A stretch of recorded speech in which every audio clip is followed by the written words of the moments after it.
भारताचे एक सार्वभौम समाजवादी धर्मनिरपेक्ष लोकशाही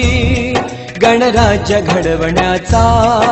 व त्याच्या सर्व नागरिकास सामाजिक आर्थिक व राजनैतिक न्याय विचार अभिव्यक्ती विश्वास श्रद्धा व उपासना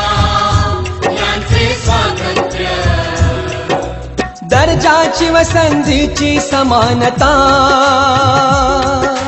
निश्चितपणे प्राप्त करून देण्याचा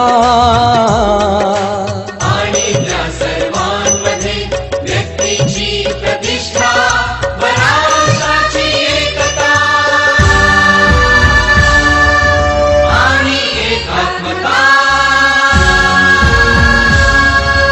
यांचे आश्वासन देणारी बंधुता प्रवर्धित करण्याचा संकल्पपूर्वक निर्धार करून